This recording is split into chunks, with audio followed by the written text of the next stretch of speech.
ప్రేక్షకులకు నమస్కారం. కుంభమేళ, మహాకుంభమేళ 144 సంవత్సరాలకి ఒకసారి వచ్చే ఈ మహాకుంభమేళ, ఈ కుంభమేళ గురించి మాట్లాడుకోని వాళ్ళు అంటూ ఎవరూ లేరు. ఈ పవిత్రత ఇంకా కొనసాగుతూనే ఉంది. అయితే 45 రోజుల పాటు కుంభమేళ ఉత్సవం అన్నది ప్రతిరోజు కోట్ల సంఖ్యలో ఇక్కడికి జనం రావడము, మునక వేయటము, ఎంతమంది వచ్చి మునిగిన ఆ త్రివేణి సంగమం యొక్క పవిత్రతకి ఎటువంటి హాని లేదు. అది అంతే పవిత్రంగా ఉంది. ఎందుకు అంటే ఆ జీవ నదుల యొక్క శక్తి అటువంటిది. అయితే ఈరోజు మనం ఈ కుంభమేళా స్నానానికి సంబంధించి అమృత స్నాన్ అని అంటున్నారు కదా. ఇదివరకు షాహీ స్నాన్ అని అనేవారు. అంటే అప్పట్లో ఈ ముస్లింల పరిపాలన జరిగినప్పుడు వాళ్ళు ప్రయాగరాజ్ని కూడా అలహాబాద్గా మార్చేశారు పేరు. అలాగే అమృత స్నాన్ అన్నది, కుంభమేళా అన్నది ఎప్పటి నుంచో ఉంది కదా. మరి అప్పుడు వాళ్ళు ఈ అమృత స్నాన్ లేకపోతే ఈ స్నానం ఏదైతే ఉంటుందంటే పుణ్యప్రదమైన స్నానం, దీనికి షాహీ స్నాన్ అనే పేరు పెట్టారు అని చెప్తూ ఉంటారు. కానీ ఇప్పుడు మనం దీన్ని చక్కగా అమృత స్నాన్ అని చెప్పుకుంటున్నాం. ఎందుకు అంటే అమృత తత్వము అంటే జీవ చైతన్యము, ఎంతో ఉత్సాహంతో ముందుకు వెళ్ళడానికి అమృతం అవసరం.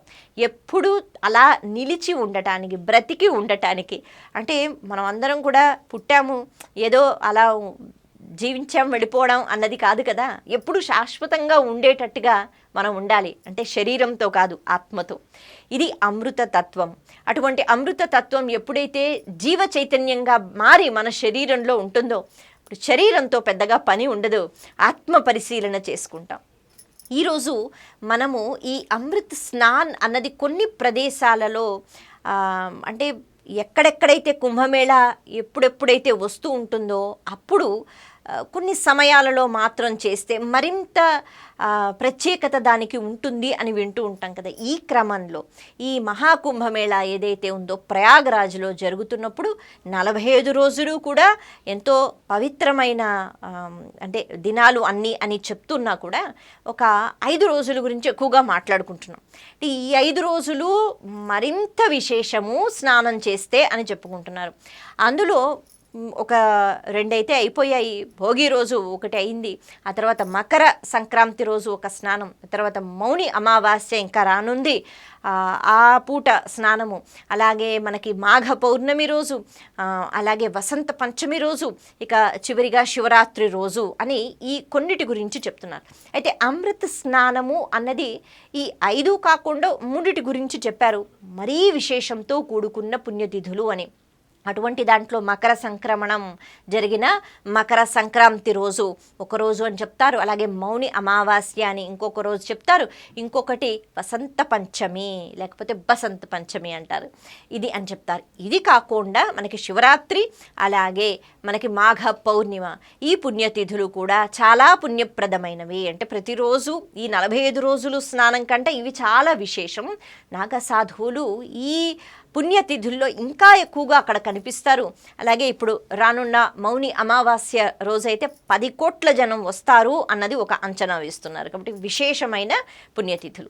ఎందుకు వీటికి ఇంత విశేషం ఉంది? ఎందుకు కేవలం ఈ మకర సంక్రాంతి రోజు, లేకపోతే మాఘ పౌర్ణిమ రోజు, వసంత పంచమి రోజు, మౌని అమావాస్య రోజు, శివరాత్రి రోజు ఎందుకు పవిత్రత అంటే దీని గురించి ఈరోజు మనం మాట్లాడుకుందాం. ముందుగా మకర సంక్రాంతి తిథి అయిపోయినా కూడా దానికి ఉన్న ప్రత్యేకత ఏమిటి?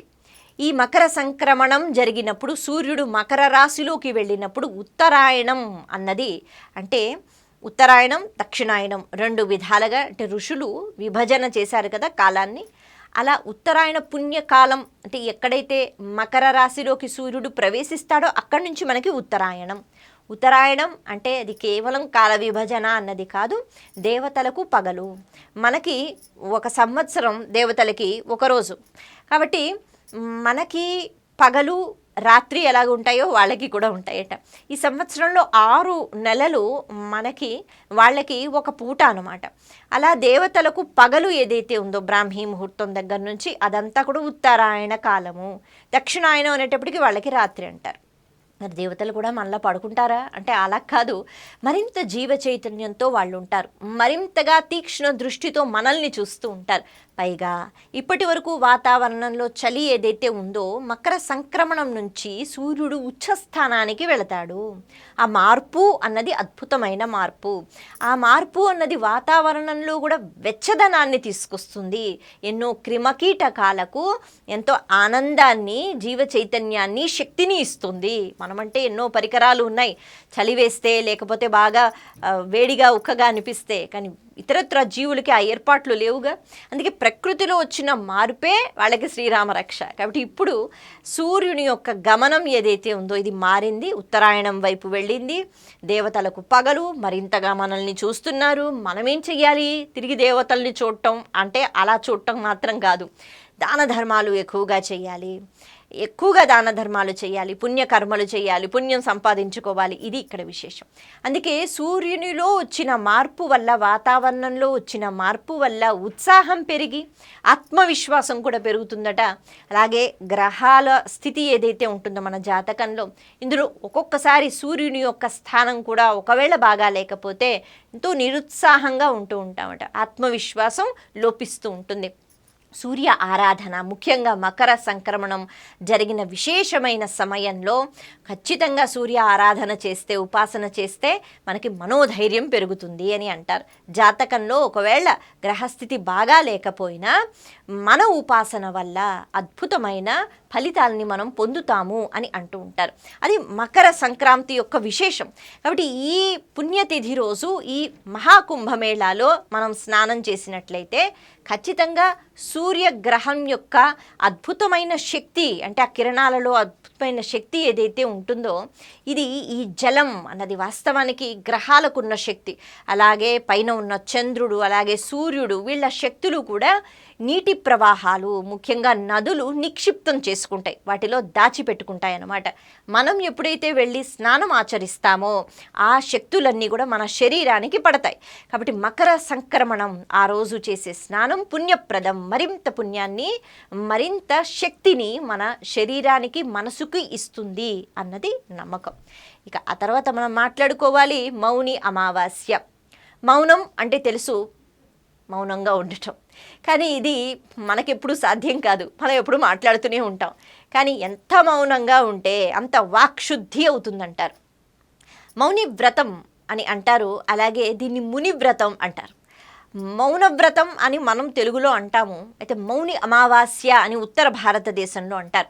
అలాగే చొల్లంగి అమావాస్య అని ఇక్కడ మనకి దక్షిణ భారతదేశంలో అంటారు, ముఖ్యంగా తమిళనాడులో, అలాగే మన ఈ తెలుగు రాష్ట్రాల్లో కూడా ఇక్కడ చొల్లంగి అమావాస్య అంటారు.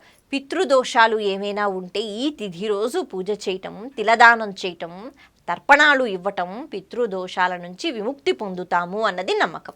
అలాగే సూర్య ఉపాసన ఈ చొల్లంగి అమావాస్య రోజు చెయ్యాలంటారు. ఇక ఉత్తర భారతదేశంలో ఈ అమావాస్యకు ఇందాక మనం చెప్పుకున్నట్టుగా మౌనం అన్నది పాటించాలి. మౌనవ్రతం అంటే ఇందాక చెప్పుకున్నాగా ముని వ్రతం. అంటే ముని ఏ రకంగా అయితే బాహ్య ప్రపంచంలో ఉన్న వాటితో సంబంధం లేకుండా కేవలం అలా కూర్చుని ధ్యానంగా అందరితోనూ మాట్లాడుకుంటూ కూర్చోకుండా, మాటలు లేకుండా మౌనంగా ఉంటూ ధ్యానంలోకి వెళ్ళి తన శ్రద్ధని, భక్తిని మరింతగా పెంచుకుంటాడో ఆ స్థితి ఏదైతే ఉందో, ఆ వ్రతం ఏదైతే ఉందో అక్కడి నుంచి వచ్చింది ఈ మౌన వ్రతం అని అంటారు. అది మౌని అమావాస్య రోజు మౌనంగా ఉంటూ మన దీక్ష మనం చెయ్యగలగాలట.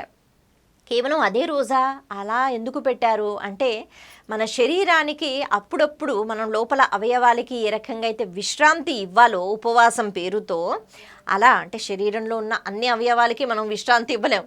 గుండె ఆగిపో అని అంటే అది ఆగిపోతుంది, కానీ మన పరిస్థితి ఏమిటి, మనం పోతాం. అంటే అలా కాదు, కేవలం ఉదరానికి మాత్రమే కొద్దిగా విశ్రాంతి ఇవ్వగలుగుతాం. అది కాకుండా ఇక్కడ ఈ మౌనవ్రతం అంటే అసలైన మౌనవ్రతం ఎలా ఉంటుంది అంటే, శరీరాన్ని కూడా ఎవరి దగ్గర పెట్టకుండా దూరంగా కూర్చుని, ఎవరు తాకకుండా శరీరం కూడా అలా ఒక దగ్గర కూర్చుని ఉండటం, దానికి విశ్రాంతి ఇవ్వటం. అలాగే మాట, ముఖ్యంగా వాక్కు లేకుండా అలాగ మౌనంగా ఉండటం కనీసం ఒక్కరోజు. అందుకే ఈ పుణ్య తిథి రోజు పెట్టారనమాట.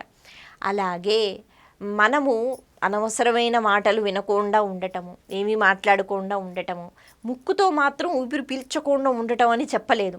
ఆ ఉచ్ఛ్వాస నిశ్వాసములు ఒక క్రమ పద్ధతిలో, దాన్ని మనం ధ్యానం అని చక్కగా పట్టుకుని మెల్లగా పీల్చుకుని మెల్లగా విడిచిపెడుతూ ఉంటాం కదా ఒక క్రమ పద్ధతిలో.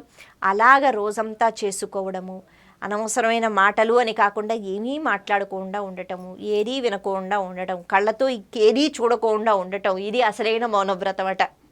ఋషులు అలాగే కదా ఉండేవారు. ఒక ముద్ర పట్టుకుని కూర్చున్నారంటే కళ్ళు మూసుకుని అలాగా ఉండిపోయేవారు సంవత్సరాలు. మనం అలా ఉండలేము, కనీసం ఒక్కరోజైనా అలా ఉండండి, అసలైన మౌనవ్రతాన్ని పాటించండి అని మన ఋషులు మునులు చెప్పారు. ఇలా చేస్తే ఏమవుతుంది, ఇవాళ రేపు మనకున్న ఆలోచనలు ఎలా ఉన్నాయి అంటే బీపీలు, షుగర్లు, అంటే డిప్రెషన్లు, ఇటువంటివి చాలా ఎక్కువగా వింటూ ఉంటాం. అనవసరంగా కోపం వచ్చేస్తూ ఉంటుంది. చిన్న ఏదైనా మార్పు వస్తే మనకి కోపం వస్తూ ఉంటుంది. అలాగే ఆవేశము, ఉక్రోషము, ప్రశాంతంగా లేకపోవడము, ఎప్పుడూ అలజడులు, మనసులో ఏదో ఒక గాబరా, టెన్షన్ అని వింటుంటాం కదా. ఇవన్నీ కూడా మన అదుపులో లేకుండా ఉంటూ ఉంటాయి. ప్రతి చిన్న పిల్లలకి కూడా చాలా టెన్షను, డిప్రెషను, ఈ మాటలు మనం వింటూ ఉంటాం. ఒక రోజంతా మౌనంగా ఉంటే, అంటే పరిశోధనలో కూడా తేలింది, మౌనంగా ఉన్నప్పుడు మనసు ప్రశాంతంగా ఉంటుంది. ఇందాక మనం చెప్పుకున్నట్టుగా మౌనంగా ఇల్లంతా తిరుగుతూ అన్నీ చూస్తూ కళ్ళతో ఏవో సైగలు చేస్తూ ఇలా చేతులతో సైగలు చేస్తే లాభం లేదు, మళ్ళీ మనసు ఆవేశపడుతూ ఉంటుంది. పూర్తిగా అందరినీ విడిచిపెట్టి ఒక దగ్గర కూర్చుని కళ్ళతో ఏమీ చూడకపోతే, చెవులతో ఏదీ వినకపోతే, మనసు అలా విశ్రాంతి తీసుకుంటే, మనసు ఇంకేది ఆలోచించకుండా, అంటే ఏదైనా చూసామంటే మళ్ళీ దాని గురించి ఆలోచన కదా. అలాంటి మౌనాన్ని పాటిస్తే కోపం తగ్గుతుంది, ఆవేశం తగ్గుతుంది, మనసు ప్రశాంతతని పుంజుకుంటుంది. అంటే ఎన్ని మౌనవ్రతాలు చేస్తే, ఎంత మౌనంగా ఉంటే, ప్రశాంతంగా ఉంటే అంత చక్కగా మన జీవితం ఉంటుంది. కోపం లేకపోతే, ఆవేశం లేకపోతే మనం ఆరాముగా అవతల వాళ్ళ వైపు మనం కోపం చూపించంగా, అప్పుడు వాళ్ళ దగ్గర నుంచి ద్వేషం రాదు, మనం ద్వేషం ప్రకటింప చెయ్యం. కాబట్టి ప్రశాంతంగా ఉంటాం అనమాట. వాక్శుద్ధి కలుగుతుంది. రోజంతా మాట్లాడకుండా ఉంటే ఆ తర్వాత ఎప్పుడు ఎంతసేపు ఎక్కడ ఎలా మాట్లాడాలి అన్నది కూడా ఒక అద్భుతమైన ప్రక్రియ. అందుకని వాక్కు ఇచ్చాడు కదా అని మనం నచ్చినట్టు మాట్లాడి అందరినీ ఇబ్బంది పెడుతూ ఉంటాం. ఇలా కాకుండా మౌనవ్రతం పాటించగలిగినట్లయితే, ఆ మౌనవ్రతంలో భగవంతుని ధ్యానంలో ఉండగలిగితే, భగవంతుడు మనకిచ్చిన వాక్కుకి పవిత్రత వస్తుంది, వాక్శుద్ధి అన్నది పెరుగుతుందంటారు. అలా మౌని అమావాస్యకి ఎంతో ప్రాముఖ్యత ఉంది. ఈ మౌని అమావాస్య రోజు వీలైతే రోజంతా ఉపవాసం ఉండండి అని అన్నారు, లేకపోతే కేవలం ద్రవ పదార్థాలు తీసుకోండి అని అన్నారు. ఎందుకంటే విశ్రాంతి ఇవ్వాలి కదా, తినడం గురించి కూడా ఆలోచించకూడదు.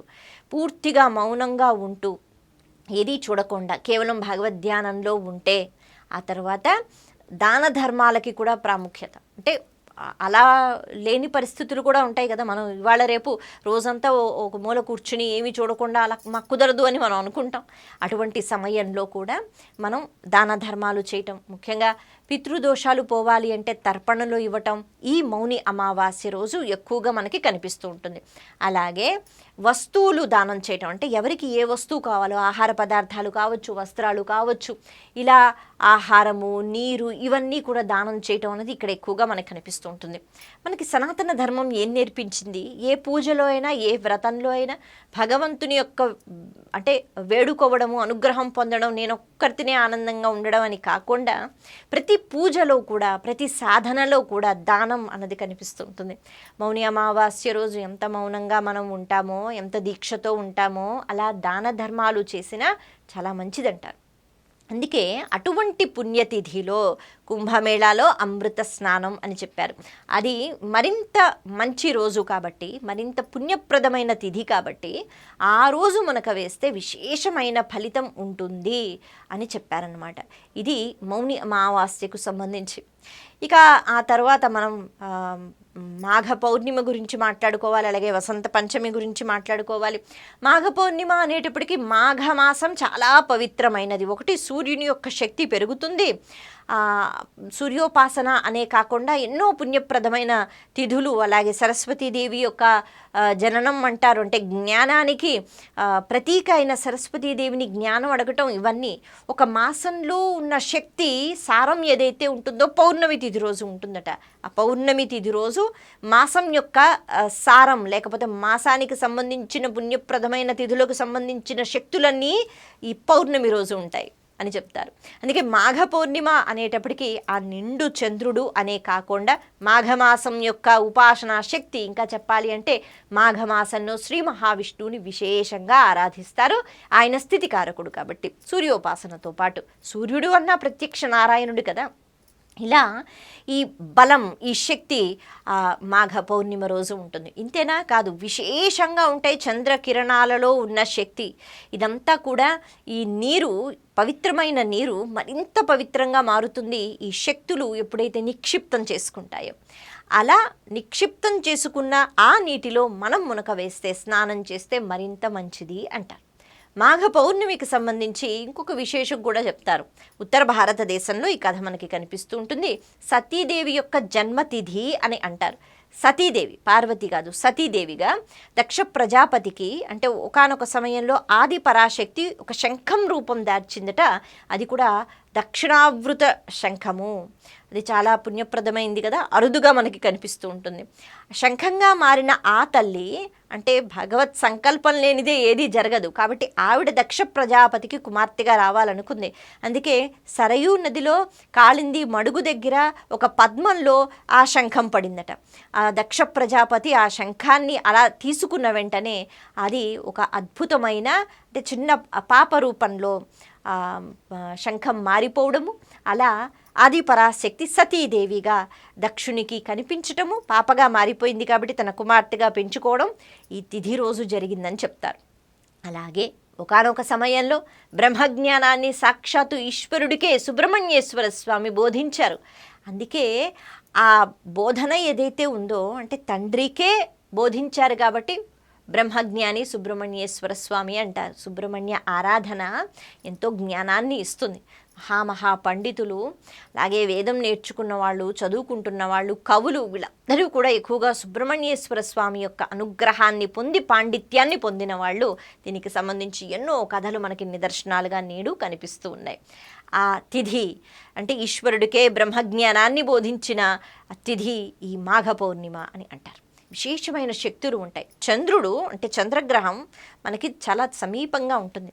చంద్ర ఆరాధన చాలా ముఖ్యం. మనం రోజు చెయ్యంగానే చంద్రమా మనసో జాతః, చంద్రుని యొక్క ప్రభావం మన మనసుపై ఉంటుంది. చంద్ర ఆరాధన ఎంత చక్కగా చేస్తామో మన మనసు అంత చక్కగా మన మాట వింటుంది.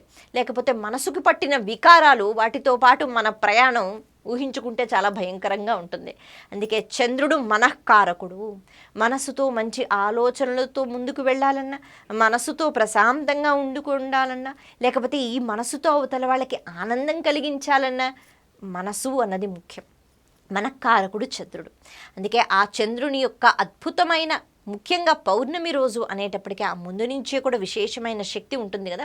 అటువంటి శక్తితో కూడుకున్న అంటే ఆ జలం ఎప్పుడైతే నిక్షిప్తం చేసుకుంటాయో ఆ శక్తుల్ని మనం పొందటమే పౌర్ణమి రోజు విశేషంగా స్నానం చేయడం. అందుకే కేవలం కుంభమేళాలో అని కాదు, మాఘ పౌర్ణమి రోజు సముద్ర స్నానం చాలా ముఖ్యంగా చెయ్యాలి అని మన శాస్త్రం చెప్పింది. కారణం ఏమిటి అంటే దీనివల్ల మనసు కూడా ప్రభావితం అవుతుంది, మన మాట వింటుంది, మనసుకి ఎంతో నిగ్రహ శక్తి అన్నది వస్తుంది. అలాగే శరీరానికి కూడా ఎన్నో అద్భుతమైన శక్తులు ఉంటాయి, ఎందుకంటే నీటిలో అవి నిక్షిప్తమై ఉంటాయి కాబట్టి. ఇది మాఘ పౌర్ణిమకి సంబంధించి. ఇక వసంత పంచమి అంటే మనం ఏం మాట్లాడుకోవాలి, ఎంత చెప్పుకున్నా తక్కువే. సరస్వతీదేవి యొక్క అనుగ్రహం అంటే కేవలం విద్య జ్ఞానం కాదు, అవిద్య పోగొట్టటము, అజ్ఞానం పోగొట్టటము. ఎప్పుడైతే ఈ జ్ఞానం మనలో ఉంటుందో అప్పుడు మనం మనిషిగా పుట్టినందుకు జ్ఞానమే కదా ప్రధానం. అటువంటి జ్ఞానంతో అడుగులు వేసినప్పుడు ఖచ్చితంగా మోక్షం వైపే మనం వెళతాం, అందరిలో పరమాత్మను పోల్చుకుంటాం. అటువంటి అద్భుతమైన తిథి ఎందుకు అంటే కుంభమేళాలో త్రివేణి సంగమంలో ఒకటి గంగా, యమున, అంతర్వాహినిగా ఉన్న సరస్వతి నదిని కూడా ఇక్కడ మనం ఉపాసన చేస్తున్నాం. మునక వేయటం అంటే శరీరాన్ని తడుపుకుని బయటకు వచ్చేయటం కాదు కదా, అక్కడ కాస్తసేపు ఉండి మనం భగవద్ ధ్యానంలోకి వెళ్ళటం. ముఖ్యంగా ఈ ముగ్గురమ్మలు మనకిచ్చిన అనుగ్రహాన్ని మనం పొందే ప్రయత్నం చేయటం. అలా ఈ సరస్వతీదేవి యొక్క జన్మతిథి రోజు కుంభమేళాలో, అది కూడా ఒక పుణ్యప్రదమైన రోజు కాబట్టి ఆ సమయంలో విశేషమైన శక్తి మనకి వస్తుంది, ముఖ్యంగా జ్ఞానం కలుగుతుంది అని చెప్తారు. ఇక చివరిగా శివరాత్రి అంటే దాని భోగము వేరు. అసలు అక్కడ ఆ రోజు జాగరణ చేసిన, ఉపవాసం చేసిన, శివునితో పాటు ఉండే ప్రయత్నం చేసిన కలిగిన ఆనందం వేరు. అక్కడ కూడా శివుడు ఆయన జ్యోతి రూపంతో, అంటే ఆయన అగ్నిస్తంభంగా ఉద్భవించడమే కదా శివరాత్రి. మళ్ళీ ఆ జ్యోతి అంటే కాంతి, ఆ కాంతి అంటే జ్ఞానాన్ని పోల్చుకునే జ్ఞాంతి. అంటే ఏదైతే అంధకారం అజ్ఞానంతో పోలుస్తూ ఉంటారో, జ్ఞానం అన్నది వెలుతురుతో పోలుస్తూ ఉంటారో, అటువంటి సరైన జ్ఞానాన్ని ఇదిగో పోల్చుకోండి అని సాక్షాత్తు ఈశ్వరుడు పరబ్రహ్మ స్వరూపం అగ్నిస్తంభంగా ఉద్భవించిన రోజు శివరాత్రి. అంటే ఆ రోజు కూడా జాగరణతో పాటు ఆ రోజు ఇలా ఈ కుంభమేళాలో మునకవేయటం అన్నది అది కూడా ఎంతో ఆనందకారకము. అలాగే జ్ఞానాన్ని మనం సంపాదించుకునే ఒక ప్రక్రియ. మరి శివరాత్రి పుణ్యతిథి ఇలా ఈ అమృత స్నానము అన్నది ఈ 5 సార్లు చెప్పటం విశేషం. మిగతా రోజుల్లో పుణ్యం సంపాదించుకోలేమా, ఆ శక్తి ఉండదా అంటే ఉంటుంది. కాకపోతే ఈ పుణ్యతిథుల్లో మరింతగా ఆ శక్తిని మనం పొందగలుగుతాము అని పెద్దలు నిర్ధారణ చేశారు. కాబట్టి ఈ 5 రోజుల గురించి ఎక్కువగా ఇప్పుడు మనం మాట్లాడుకుంటున్నాం. ఒకవేళ అక్కడికి వెళ్ళలేకపోయినా మనసులో ఈ భావాలతో ఇక్కడ మనం స్నానం చేసిన జ్ఞానం కావాలి అని, పవిత్రత కావాలి అని భగవంతుణ్ణి వేడుకోవడంలో కూడా ఎటువంటి తప్పు లేదు. నమస్తే.